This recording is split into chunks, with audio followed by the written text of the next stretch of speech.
that when we want to make companies adaptable, instead of trying to think about optimization, instead of trying to think about flexibilities that come from managing operations, etc., is there some other model? And one of the things that popped up for me is that the human is the best model of adaptability. You have to go to a meeting. Let's say you're coming to this FICCI meeting, FLO meeting, and suddenly you found that you missed your flight. You have to be here. It's an important meeting. What do you do? We all have ways to get around that. We might find a different flight. We might find an alternate route to come here, or alternate way of coming here. We might say, you know what, can I attend this meeting virtually? Can I do something with technology? I might have different strategies. But which one I will choose at that time depends on what I call intelligence. So you can think of all these things. I know that there's a different flight. That's a piece of knowledge. I know that there is a different way to get to Hyderabad. That's a piece of knowledge. I know perhaps that I can use technology to do this, to attend this. That's a piece of knowledge. Among these, which is the most appropriate? That's what my intelligence is telling me. And if you look at it, our history of evolution is absolutely proof for how we use intelligence. Okay.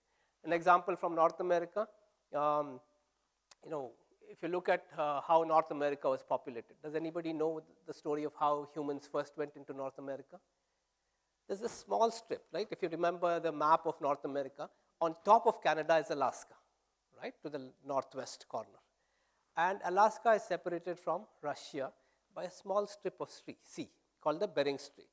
And now paleontologists and geologists believe that that strip of sea was at times very shallow. Even now it's a small strip of sea, but it's quite shallow.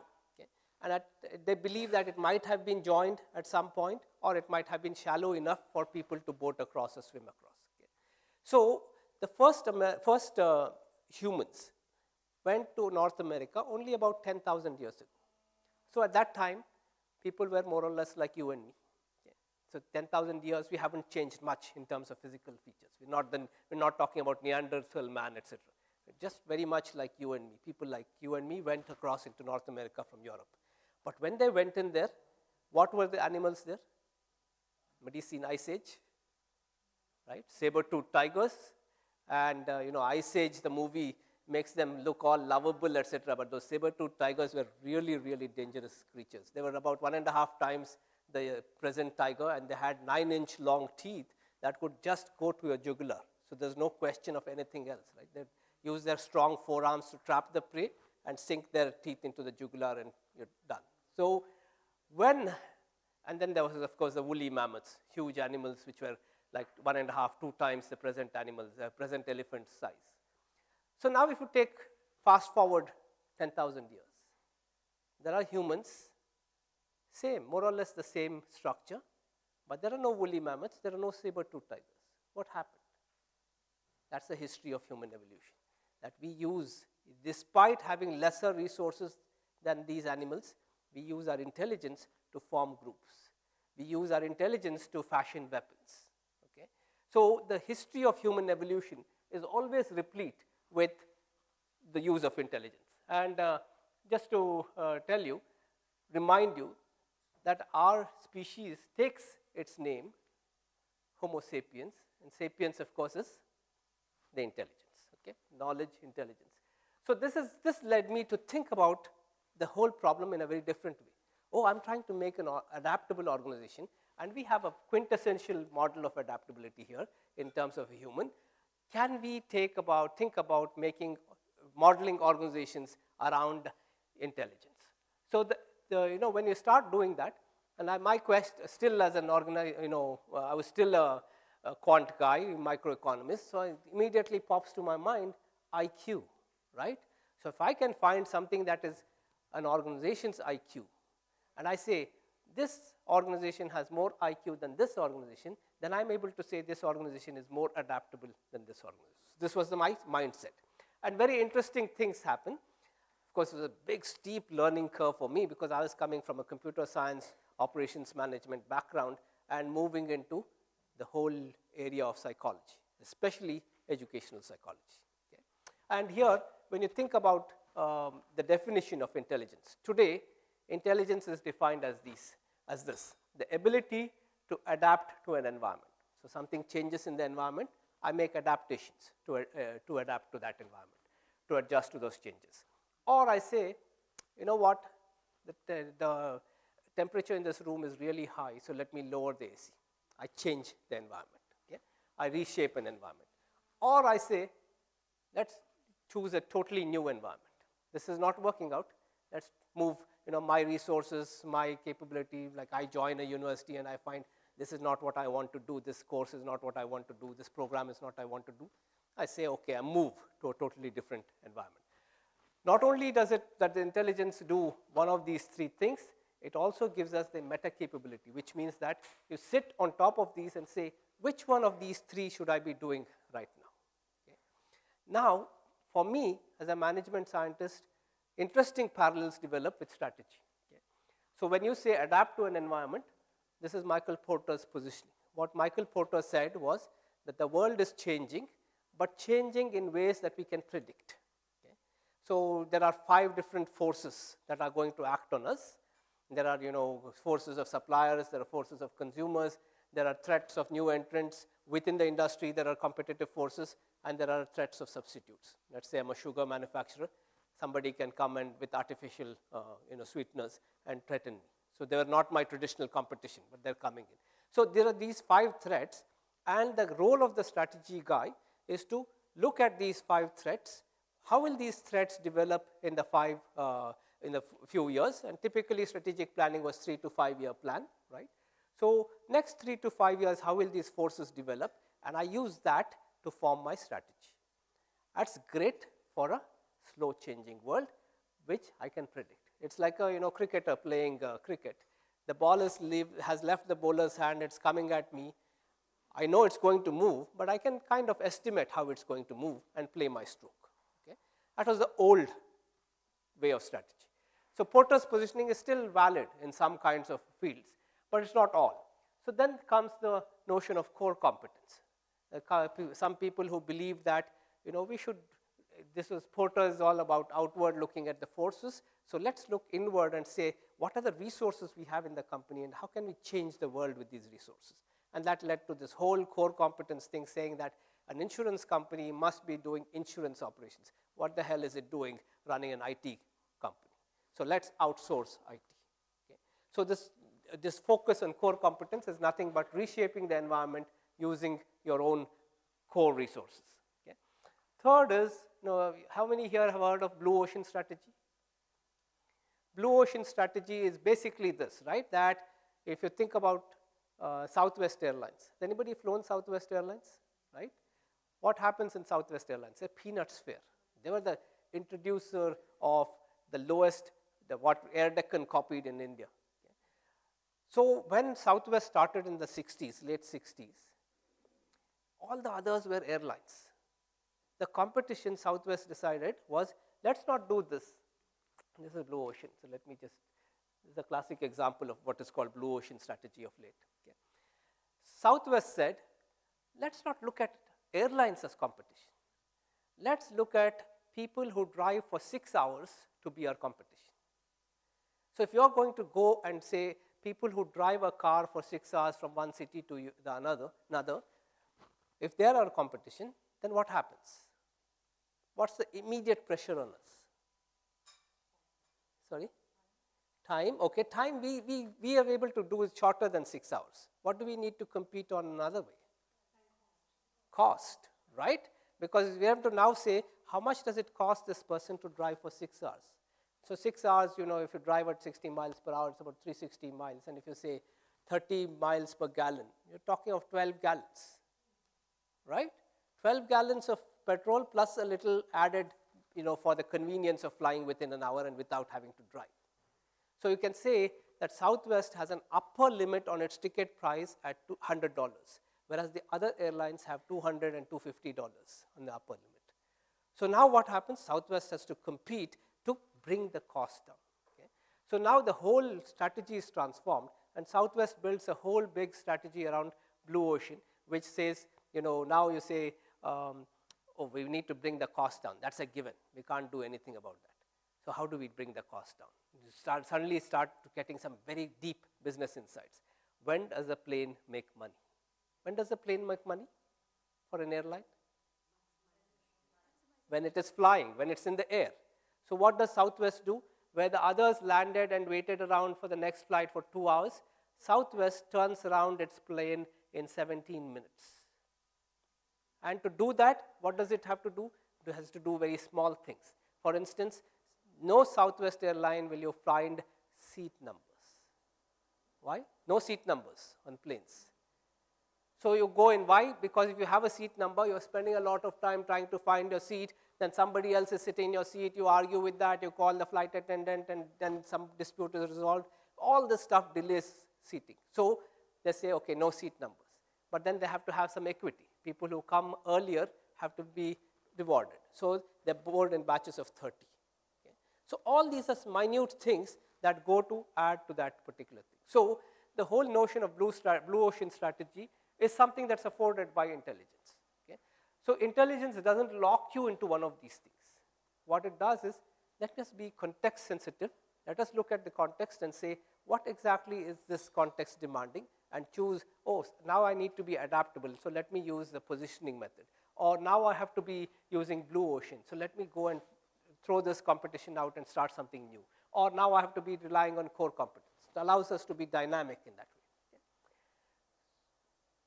So what this led me to do is to think about strategic intelligences, and that's the key thing that we do, the strategic agility, strategic intelligences. How does leadership, so there are two aspects. If I'm thinking about a company, so far what I've been talking about is organizational intelligence. If I'm thinking about a person, I talk about leadership intelligence. And this is a very fascinating way, because from the individual, the organization rises. And this is one of the things that we've kind of neglected in our modeling of organization, because we think of the organization as an economic entity out there where we can model with equations, and we forget the people. Okay, so we've brought in a very humanistic dimension. Now my question is, I've been saying intelligences. Why is this? Okay. Because as I said, remember I said I went in and I had this big ambition of using IQ as a measure to, to evaluate companies. And suddenly I discovered that, you know what, I've been 20, 25 years behind the curve. Educational psychologists like Howard Gardner at Harvard have gone beyond and said, they found some problems with IQ. And they said, listen, take a basketball player on a court. The guy is typically chosen to go to the university because of his basketball skills, not because of his high scores or high SAT scores, right? But the guy is demonstrating tremendous intelligence on court, right? He's able to predict what the opponent will do and dodge him and shoot the basket. So what, isn't he demonstrating some intelligence? So this is a question that came up for Howard Gardner, and longitudinal studies had also shown that IQ was not really correlated with success in life. People who had low IQ were sometimes very, very successful. People who had high IQ in high school were sometimes not so successful. So all this clubbed together, and they formed, many of you might have heard of this, something called a theory of multiple intelligences, where they said people have different kinds of intelligence, and we have been focused too much on the analytical and the verbal portion, which is what we measure in the IQ test. But there are a bunch of people. A musician, for instance, may not go to school at all, but be a brilliant musician. Okay? So what kind of intelligence is he or she demonstrating? So all these led to the Harvard forming 7 different kinds of intelligence. And then when I started, they had 7. Then they added an 8th, which they now call environmental intelligence, somebody who's very keyed into environment, somebody like Jim Corbett here, the Corbett National Park, right? If any of you have read his Man-Eaters of Kumaon book, kind of spine-chilling book. So he knew the forest inside out, but he didn't go to school ever, right? So these are kinds of, so that's called a naturalist intelligence. And then they were thinking, now they're working on something they've made halfway to something called spiritual intelligence. What drives a person to be spiritually inclined, etc. So this was a kind of an open-ended system for me. I mean, you can't in a corporate context keep saying, oh, today I have 4 intelligences, tomorrow I have 5 intelligences. So when I was trying to bring this to a corporate context, I started seeing some limitations, although the model itself was very attractive. Alongside in Yale, there was another professor, And he had been working also on multiple intelligences, but he had only a 3 intelligence model. So what my research did was combine these two to form 5 different intelligences, and we'll talk about that. But to get to the basic of this, why do we need intelligences? I'll give you a simple problem here, and you might respond to this. I want you to find the distance from your home to your favorite movie theater. And I don't want you to tell me the number. I want you to think for half a second on how you would solve this problem. Okay? How you would solve this problem. Okay? How would you solve this problem? I'm more interested in the process rather than the exact. I don't want you to tell me 4.5 kilometers or 5 kilometers. I want you to think about the process. Okay? And to simplify, and since we don't have too much time, let me quickly go to the process. Okay? Some people use a math formula. They'll say, for instance, I drive at 30 miles per hour, and it takes me so much time, so I can actually do this. Or some people say, let me look up Google Maps. Simple, the database out there. Sorry? Yeah.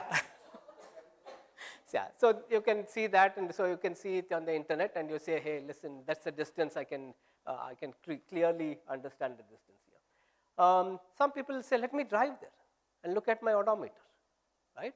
Simple way of measuring it. Actually jump into the car and drive there, or the next time I'm going there, you know what, I'll ask my driver to look at the odometer and tell me the readings.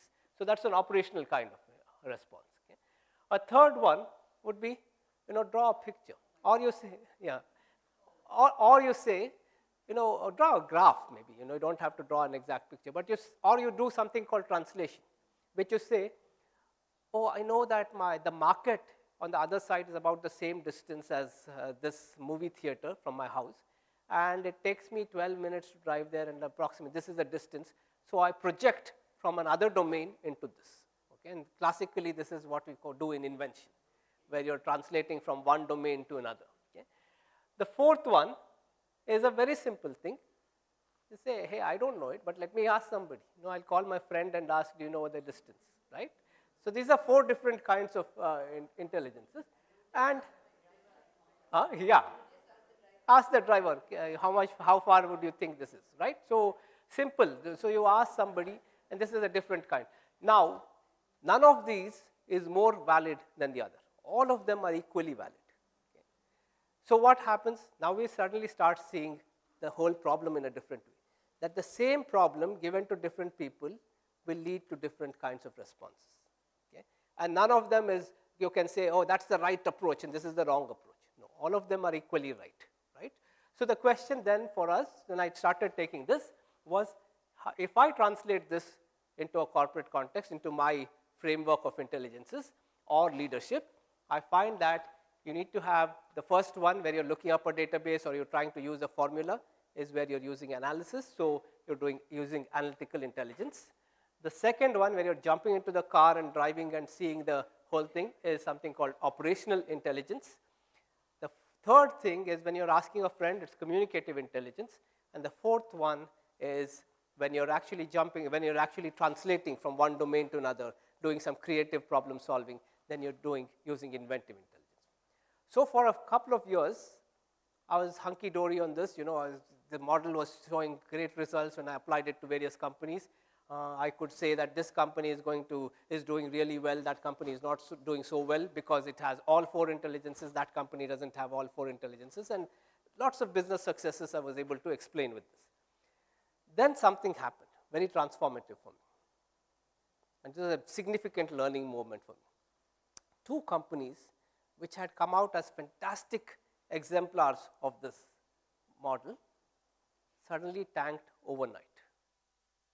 So they were there one day, the next day they weren't. One was a company that had been ranked #1 innovative company in all of America for 5 years in a row. And suddenly it's not there. Another was a company here in Hyderabad. The first company was Enron in America, and the second company was Satyam. Okay? Satyam was marked for many years as the rising star of Indian IT. It was going to soon overtake the big 3, and it was like it had the best business models. In fact, I was invited to the leadership council here to give a talk on this model, and I said, you know what, Satyam is a great exemplar of this particular model. It's doing fine. and suddenly they tank. So back to the drawing board I had to go. So we had to go back and say, what was wrong with this model? There's something wrong. Significant learning moment for me, because the fifth and the most important intelligence now pops up, which is visionary intelligence. So when you hear the word jugaad, right, as an Indian response, it is talking only about those four things. This is what transforms jugaad into innovation. This is what transforms a reactive response to a strategy. What is the long-term consequence of what I'm doing? What is the wideness of this impact? How many people or how many processes am I impacting with this particular solution that I've come up with? Okay. This is a visionary thing. And now what has happened in our model in Vivekin, this has become the key, most important. So any solution that's proposed by these guys, does it pass the visionary test or not? Is it going to work in the long term or not? See, the thing about leadership, the quintessential thing about leadership, it's always 20/20 hindsight that you're a leader. Okay? You take an action now, nobody is going to call you a leader. But after many years, when they see the impact of what you've done now, that's when they call you a leader. Right? So leadership is 20/20 hindsight. So you can never predict what's going to happen. But what you should do is to think at least into the future and ask the relevant questions about what I'm doing now, what is the long-term effect of this? How many people or processes am I affecting with this, the wideness? So we call this the long-term vision and the wide aperture lens. So the notion of both width and length come in, and that's what the visionary always asks. And if we have time, I'm going to give you a small problem at the end of my talk to quickly demonstrate to you how you can apply this framework to very practical things. You know? And as I've always said, I believe that all of us are leaders. The practice makes us good leaders. Okay? So just to quickly explain the 5 intelligences of this framework. Analytical is one that looks at a problem, quite often identifies the problem. It has to bring together that problem. You know, you might be seeing at a mass, especially in normal situations. The problem looks very confused. What is the core?